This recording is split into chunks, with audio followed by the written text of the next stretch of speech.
This review contains all of the spoilers for Resident Evil Village. Recently, the new Resident Evil game dropped. Even though Resident Evil as a whole is a Chester Cheeto of horror games, it's been one of my favorite franchises for quite a while.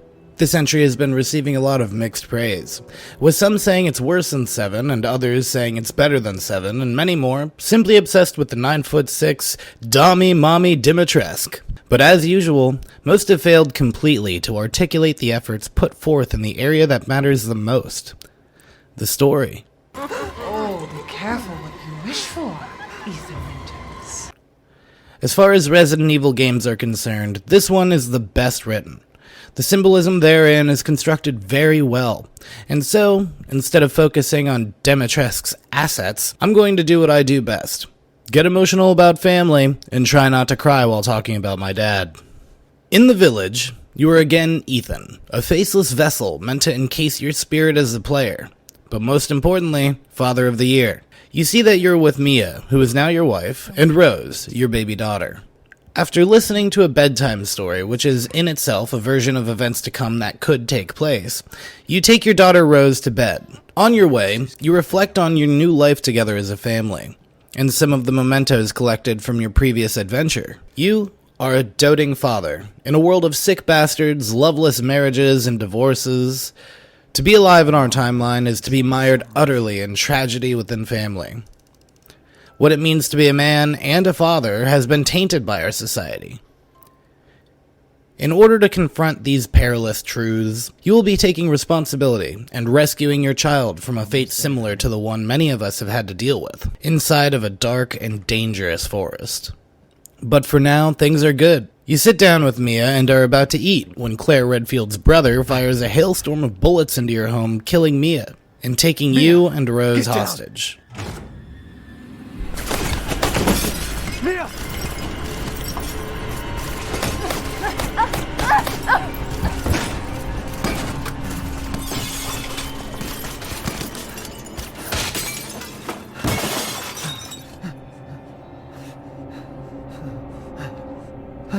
Mia. Oh, God.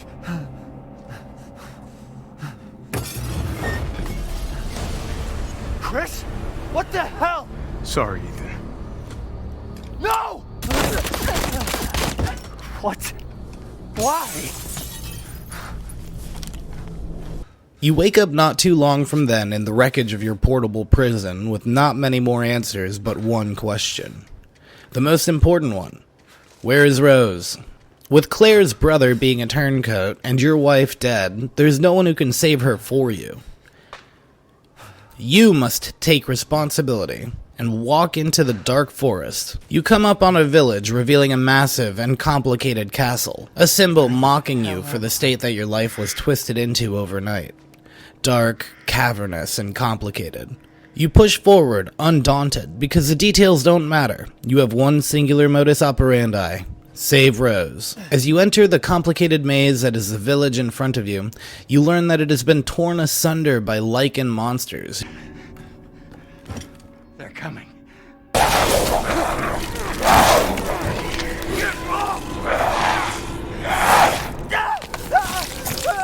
Who tear off your fingers, leaving your wedding ring exposed and open. Still on your finger, but could easily slip off at any moment.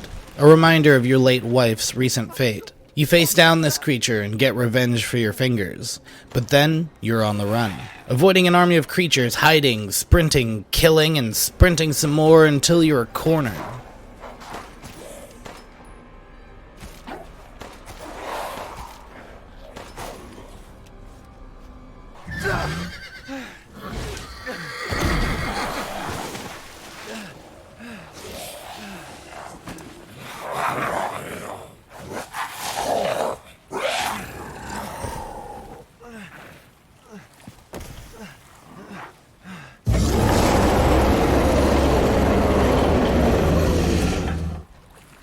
These creatures prepared to end your life until a bell tolls, calling them back to their cave. Spared, you get up and wrap your wounds because there is still a job to be done. Save Rose. You rescue a father and daughter in the village and get them to safety. Close the door. Please. Hey, what are you doing here?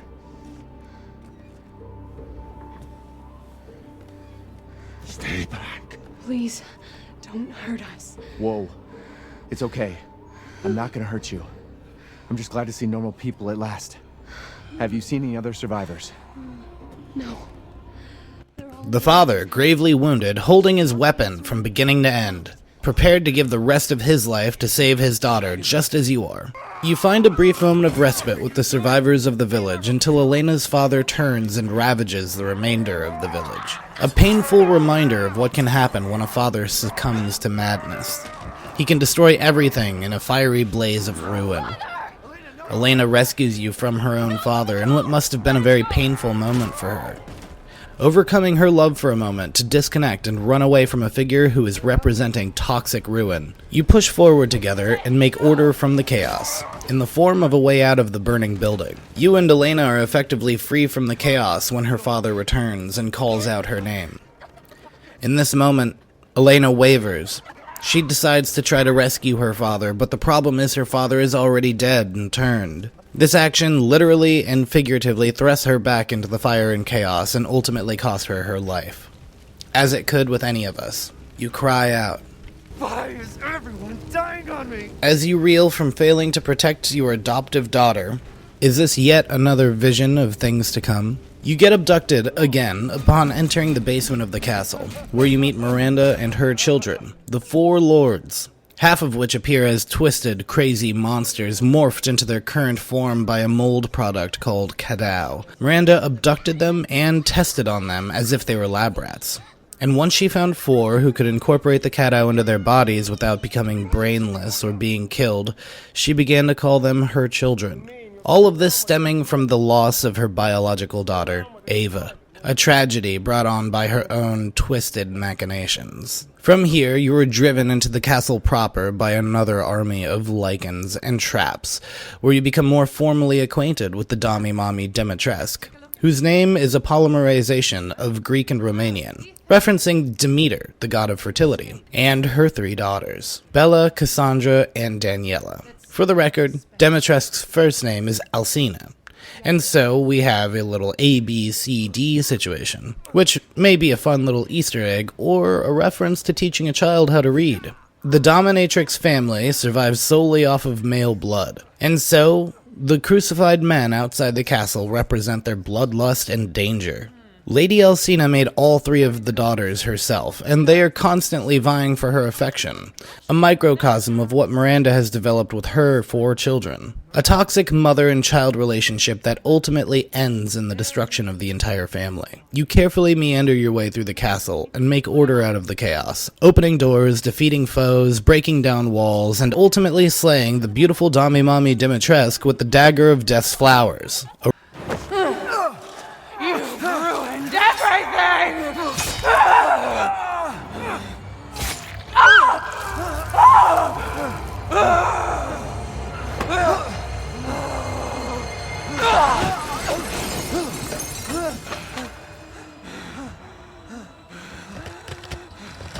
Reminder of the bittersweet, beautiful, yet treacherous nature of this castle. You collect a strange yellow file and return to the village, meeting with Duke. He explains that you're carrying your daughter, at least 1/4 of her head. Believing you've already failed, you begin to lose hope. You curse him, but mostly yourself. You have failed. Your daughter is lost, just like Ava, and just like Elena. After a moment of not very compelling acting, Ethan is told that his daughter may be resurrected. A chance. And even though you don't know how, your fatherly instinct kicks back in. You need only to do one thing. Go into the dark forest and save Rose. Proof of this fact lies in a house with a red chimney. You quickly confirm it and decide to retain Duke as your confidant and ally in this endeavor. Your continued mission takes you to the house Beneviento, a combination of both Italian and Spanish, bene meaning well and the viento meaning wind. A very pretty name for a pretty unwell girl. She controls a childish doll named Angie, a horcrux containing her essence. Vaporous in nature, like the wind, you only see the true face of Beneviento once. As you enter her quiet, lifeless home, you're disarmed, as most would be by a child, especially someone yearning to reconnect with their own. She offers to be your surrogate daughter in Rose's place. She sends you on a hallucinogenic trip where you take apart a mannequin of your late wife filled with clues, each pertaining to an essential symbol of your marriage, your ring, and a music box given to you as a wedding gift. Afterwards, you find a film reel with each compartmentalized strand of film representing an essential aspect of your life. Rose's favorite story, a symbol of your everlasting love, the most important thing in the world to you, Rose's best friend, and a gift from your mother. Once rearranged in the proper order, this opens the way to the next section of the house, where you run from a hideous abomination of a fetus. Surely related to the elephant's foot from Chernobyl. It chases you into closets, yelling, "Daddy." This could represent a few things. The fear building inside of being a father in the 9 months prior to birth, or the fear that Ethan has of losing his daughter in the near future, should he fail in his endeavor. Its massive size representing the grandiose nature of either of these fears. You escape it, but are forced to face it in the elevator to your sanctuary. Looking your fear in the face and moving forward still, as we all must. This brings you to your confrontation with Angie and Beneviento. You play hide and seek, but with deadly consequences. Using a tool collected from exploring your past, you find and eventually end Angie and Beneviento. Your final blow revealing that well wind before she turns to dust, as we all will at the end of the line.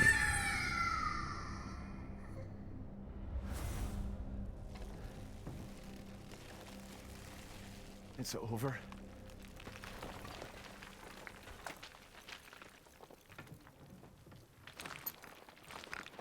Mia. And you recover Rose's legs. You exit and make your way to the next child, Salvatore Moreau. Moreau is a reference to the island of Dr. Moreau. Moreau is also a French name pertaining to the Moors of the East, which is fitting as he is Lord of the East of the village. Before being turned into a morphed, disgusting fish monster, he was a scientist of some kind. He wishes only to be loved as a son by Miranda, but that will never happen. He was only an experiment, and now is only a useful tool. So he settles for being useful to his mother, and will stop at nothing to destroy you to that end. He is sad and defeated, and when he explains that you are trapped, you catch a glimpse of his tattoo, which says Mother. It wasn't until this point that you start feeling really sorry for him. He yearns eternally for a love he is denied from a figure that cares only about her deceased daughter, and uses the others as tools. Morphed and changed into a creature that basks in water, a symbol of the subconscious mind, and a clue that perhaps he knows deep down how impossible his desire is to achieve. You drain the water from his fishbowl, forcing him to surface from the deep dark recesses of his mind and fight him. He spews acid from his gullet and you take cover. He pathetically asks you to stop running.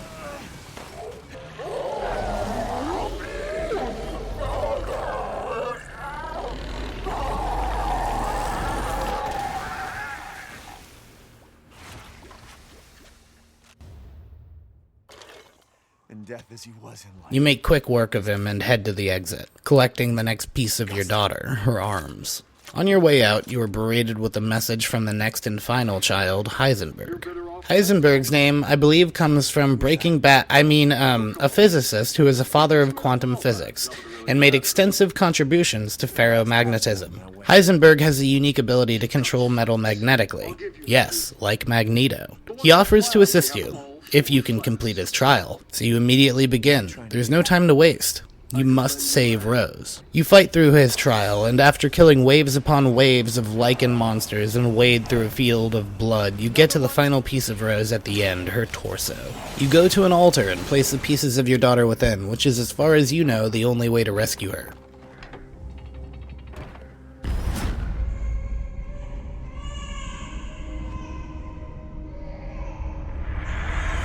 What was that?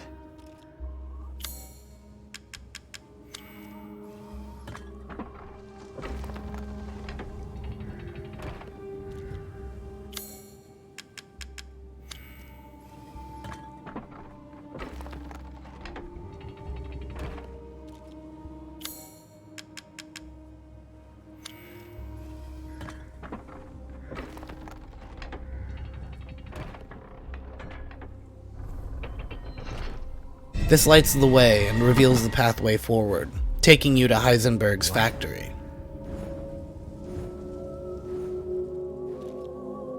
You speak with the rebellious child, who exclaims that he hates Miranda. He never wanted this to be his fate, and he wants to destroy her with you. Sounds like a great deal, but he wants to use your daughter as a weapon against her.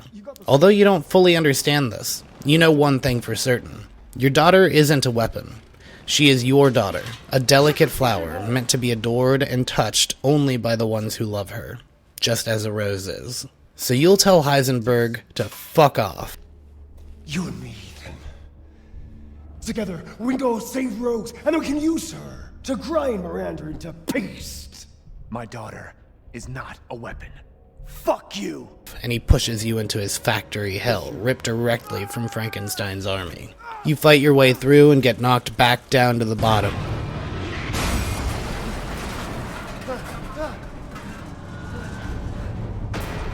That bastard.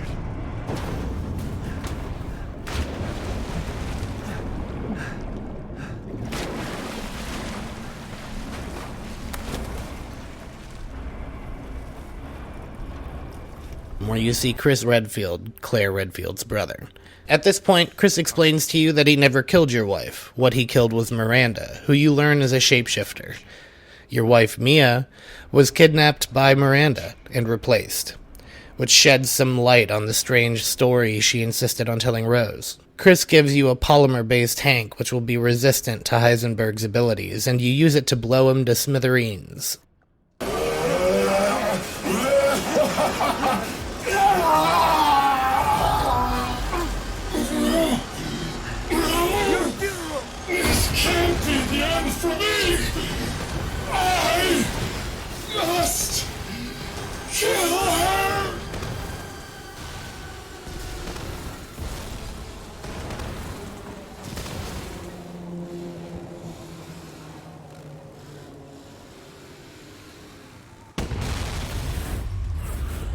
After you do so, Miranda herself appears to you and shows off her powers to shapeshift, and then catches you off guard and rips out your heart, crushing it in her hands and basking in its blood as she exclaims that her Eva will be returned, not your Rose, and that Rose is hers. You then die on the ground.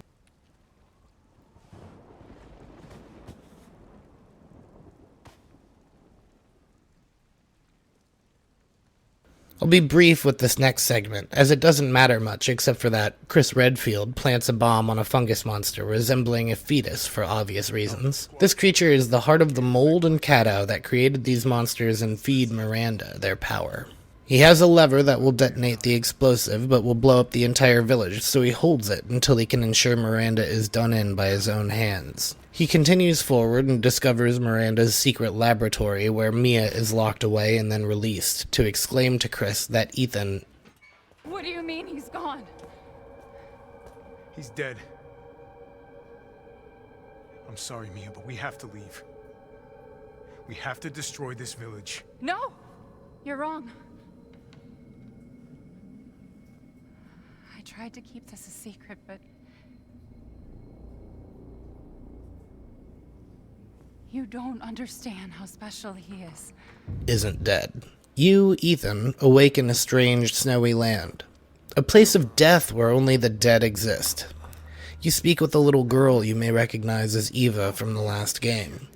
The very same that is Miranda's daughter. She explains that in the last game you had already died and been reborn as the mold that has overtaken this village. All before Rose was even born. In which case you and Rose are both mold. The very same thing that has twisted and morphed all these creatures. And the reason why Heisenberg wanted to use Rose as a weapon. The mold can destroy, but it has power. Power that is within you, and allows you to regenerate from losing your hand, being burned with acid, shot by arrows, having your fingers removed, and having your heart ripped out. The power to save Rose. You must save Rose. I will save Rose! You wake up in the back of the Duke's wagon.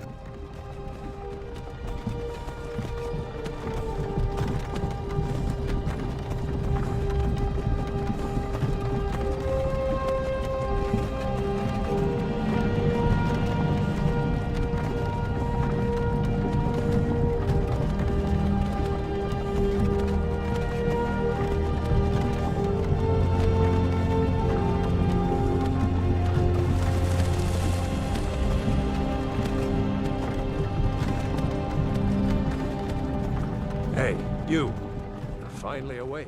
And he takes you to Miranda, where you walk into the dark, tangled web of death and step through the threshold into hell. You see your daughter in the arms of the devil, then face her down and destroy her, taking back your daughter. You fall to your knees as her webs of death and evil fall apart around you. Chris enters and helps you to your feet. You carry your daughter carefully, supported by Chris, the fight beginning to make you crumble. You feel yourself fading. This time, for real. The fight with Miranda taking too much of a toll on your body.